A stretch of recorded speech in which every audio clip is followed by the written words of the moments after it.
I always am open to trying new things because you never know what new varietal or new region would pair well with our cuisine. Sure. So I genuinely have as much of an open mind as I can possibly have, I think, in this position.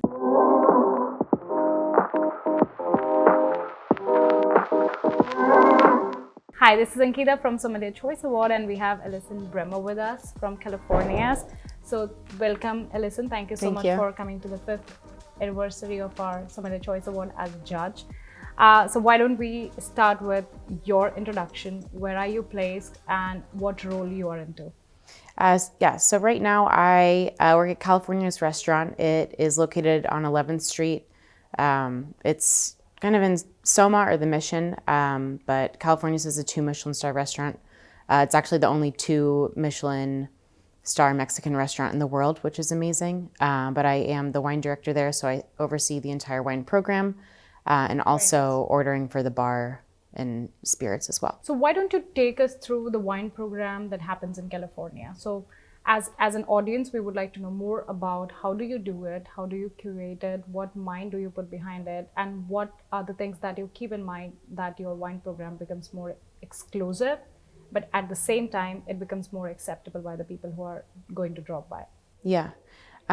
So with our wine program, I think we have, over 800 different bottle selections. We have, close to 3,000 bottles in our cellar. So in terms of wine programs, it is fairly large, but it's not that big. Okay. And I think right now we have a really great balance between the classics. So we have a lot of what I deem as elite French wines, elite Spanish wines, elite Italian wines. We do have, I think, a good showing of domestic wines as well within California, some in Oregon too. But one of the things that I've been trying to showcase a little bit more is high quality Mexican wine, which is absolutely made. It's just not really shared outside of Mexico. So that's been a project that I've been working on since I started there. And it's something that I'm trying to introduce a little bit more to the pairing, because I think when people want to taste Mexican wine, I think that they have a win in Rome mentality when they come to California. So I think people either go for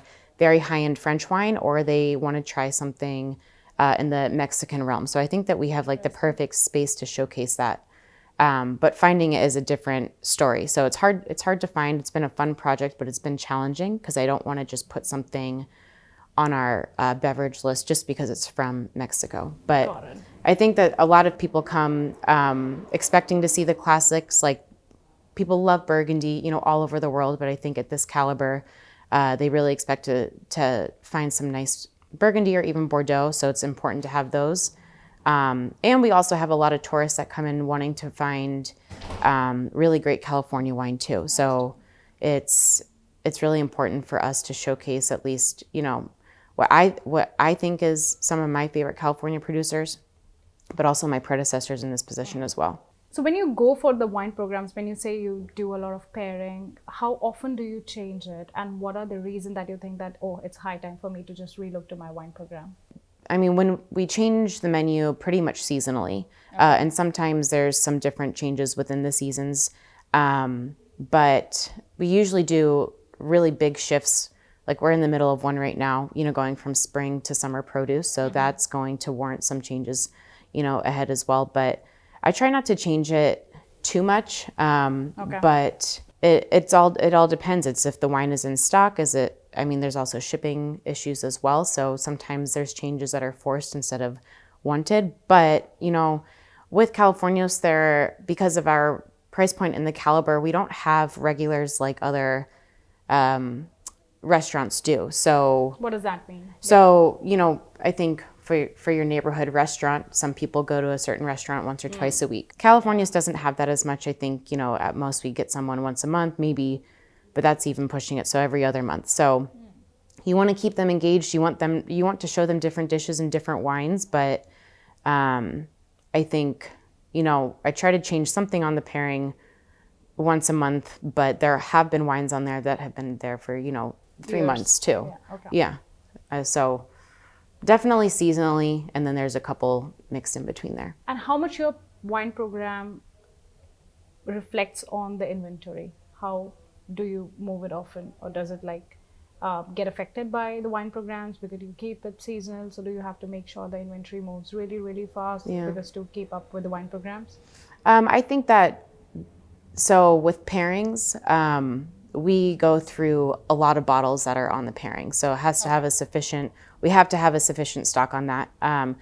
Like if a distributor only has 2 or 3 cases of something, I'm less inclined to do that because that's just going to last us, a month maybe. I think bottle sales are popular, but not as popular as the pairing. I think when we want to showcase something, I think my best foot forward is just putting it on the pairing within reason. Our by the glass sales do not move nearly as quickly as like other restaurants do, but our pairing, I would say, I don't know the exact percentage of who does the pairing, but especially like on the weekends, I would say at least half of the guests Wow. are doing it that come in, maybe more.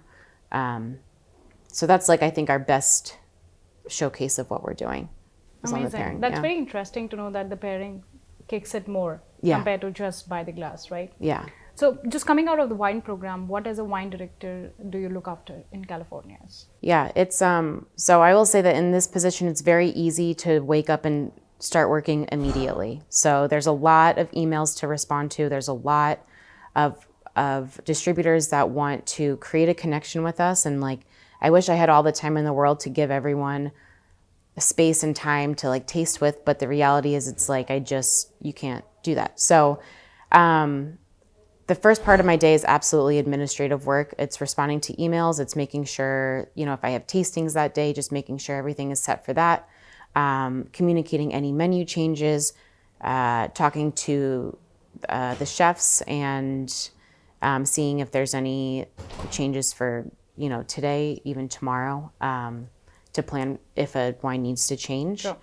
But then once I get to work, I always check inventory. So, especially for the pairing menu, it's like what do I need to order to get us through the weekend, or what do I need to Yeah, what order is to get us through the diminishing like week? really quick? Yeah, so it's kind of like a daily inventory, because sometimes sometimes it's a little inconsistent. It's hard to plan for how many pairings we sell. So it's always I always try to stay on top of that because I never want to run out of stock on something. Sure.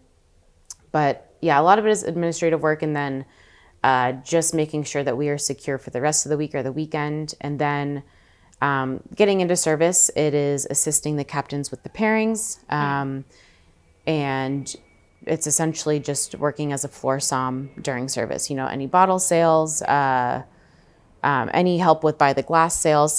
Sometimes people will come in and they say, we don't want to do a bottle. We want to do more of a like curated pairing because we only like white wine. So you have to play around with what you can offer on the pairing and by the glass. So it's really, during service, it's almost always 100% 100% of my focus is usually on the guests, because we are at the 2 Michelin star caliber. Correct. And the guests, once our doors open, that's it. Like, guests come first. So one more question. So Allison, what sort of relationships that you have to maintain, and what are the profiles, for example, suppliers, and how often do you do that?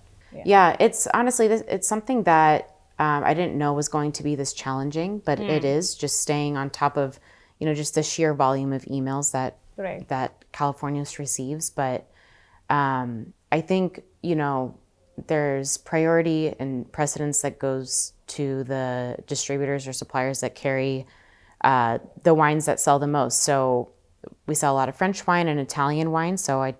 So naturally, I'm more in contact with people who have a larger portfolio of those things.